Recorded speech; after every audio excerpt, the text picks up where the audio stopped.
कई लोग कहते हैं महाराज हम पूजन बहुत करते हैं, हम पाठ करते हैं, हम अर्चना करते हैं, हम व्रत रखते हैं, हम उपासना करते हैं, हम दान करते हैं, हम पुण्य करते हैं, हम सत्कर्म करते हैं, उसके बाद भी दुख क्यों है?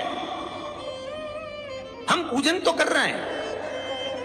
आपके पेट में दर्द हुआ, मान लो आपके सिर में दर्द हुआ, अब सिर में दर्द हुआ तो आपने गोली तो खाई, एनासिन भी खाई, क्रोसिन भी खाई, डिस्प्रिन भी खाई, कॉम्बिफ्लिन भी खाई, ना जाने कहां की गोलियां खा गए। सिर में दर्द था और 4-5 तरह की गोली खा गए।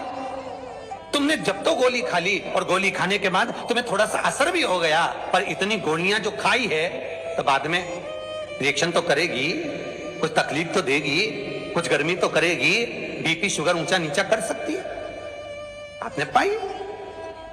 उसी तरह मंत्र, माला, पाठ, जप, अनुष्ठान फल कब देते हैं और फल कब नहीं देते, ये शिव महापुराण की उमा संहिता कह रही है। शिव महापुराण का उमा खंड, पार्वती खंड को अच्छे से पढ़िए तो उसमें बताया है, उसमें वर्णन किया है।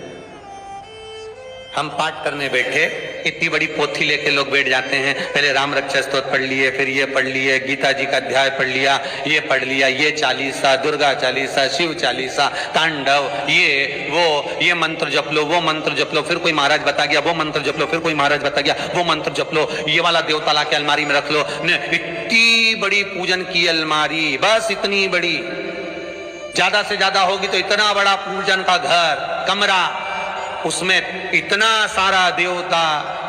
रामेश्वर गई तो उनको ले आई, जगन्नाथ जी गई तो उनको ले आई, द्वारका गई तो उनको ले आई, वृंदावन गई तो उनको ले आई, महाकालेश्वर गई तो उनको ले आई, सारा देवी देवता वहीं बैठा, पितृदेव, ये देव, कुल देवी, शंख देव, घंटी देव, दिया देव, सब उसी में, गणेश जी, शंकर जी, हनुमान जी, राम जी, सब भरा पड़ा। और पूजन करने सुबह से आई, सुबह से इतनी सी शक्कर लाई कटोरी में, इतनी सी शक्कर कटोरी में, भगवान को नहला धुला के कटोरी धर दी। इतनी बड़ी अलमारी में सारा देवता ऐसा कसा कसाया बैठा है, सारा देवता। और तीर्थ करने फिर गई तो गणेश जी शंकर भगवान से बोले पिताजी फिर जा रही है। शंकर भगवान बोले बेटा खसक के बैठो, फिर पकड़ के लाएगी किसी को, खसक के बैठ, फिर लाएगी किसी, फिर ले आई, फिर रख दिया। पूजन करने आई, कलश रख दिया, मंदिर में ढुल गया, भगवान पूरा गीला हो गया। गणेश जी शंकर जी से बोले पिताजी पूरा गीला करके चली गई। शंकर भगवान बोले बेटा अब तो कल ही आएगी, दिया लगा के गई, अब तो गीले में बैठो, अब नहीं आने वाली, कल।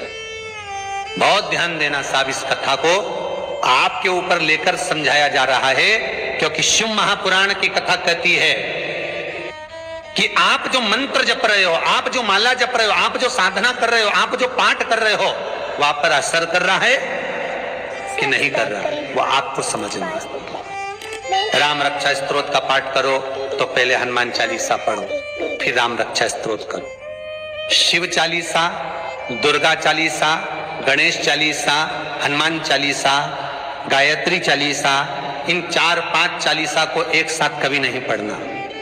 एक चालीसा यदि आपने पढ़ ली है शुरू में, तो पाठ पूरा होने के बाद जब उठने की तैयारी हो तब दूसरी चालीसा पढ़ दो, बाकी की चालीसा भले आप बाद में पढ़ दो, पर एक साथ 4 चालीसा का पाठ नहीं होना चाहिए। महाराज पाठ करने बैठे हो, किसी एक मंत्र की माला जप रहे हो, ओम नमः भगवते वासुदेवाय जपा, या शंकर जी का मंत्र जपा, या गुरु का मंत्र जपा, या ये मंत्र जपा, या वो मंत्र जपा, उस मंत्र को जपने में बीच में कुछ गैप होना चाहिए।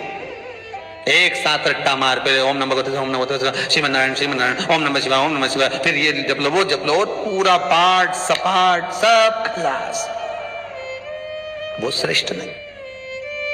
कुछ देरी कोई वस्तु, कोई भोजन आप बनाकर लेकर गए हो, कोई पकवान आप बनाकर लेकर गए हो, कोई फल लेकर गए हो, यदि शिवलिंग पर वो पकवान, वो मिठाई, वो फल टच हो गया तो वो खाने के योग्य नहीं रहता।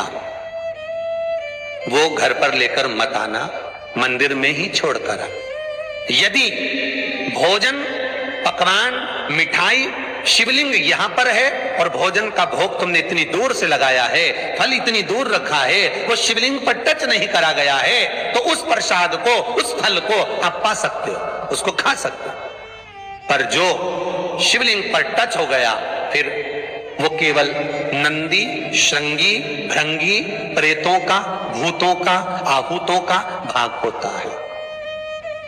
प्रेत भूत आहूतों का भाग, वो फिर खाने योग्य नहीं है। हां, यदि नर्मदेश्वर महादेव हैं, नर्मदा जी के जल से कोई शिवलिंग प्रकट हुआ है, नर्मदा जी के जल से, कोई कंकर से, नर्मदा के जल से अगर कोई शिवलिंग प्रकट हुआ है, उस शिवलिंग की स्थापना कहीं पर है या आपके घर में है, तो उसको कुछ भी टच हो जाए वो पा सकते हो, पर बाकी के शिवलिंग को स्पर्श किया हुआ नहीं पा सकते।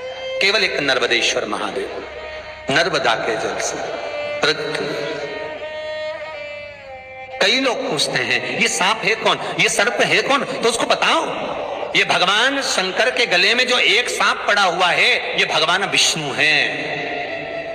और शंकर भगवान के सिर पर जो जटा में सांप दिखता है वो, हाथ में सांप बंधे रहते हैं वो, दो हाथों में, कमर पर, सिर पर, केशों पर जो सांप 5 नजर आते हैं वो, तो बताओ ये शंकर भगवान की 5 लड़कियां हैं, जया, विषहरा, शामली बारी, दो तली और देव।